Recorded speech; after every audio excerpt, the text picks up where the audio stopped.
ఎడతెగక ప్రార్థన చేయుడి.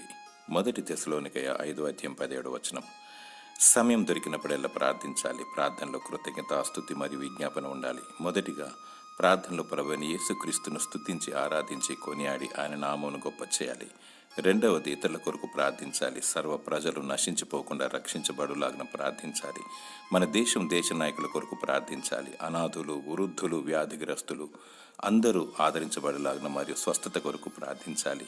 ముఖ్యంగా నిన్ను బాధించే వారి కొరకు, నీ శత్రువుల కొరకు ప్రార్థించాలి. వారిని ప్రేమించాలి, వారిని క్షమించాలి, వారిని హృదయపూర్వకంగా దీవించాలి. నీ ప్రార్థన నీకు విజయం ఇస్తుంది.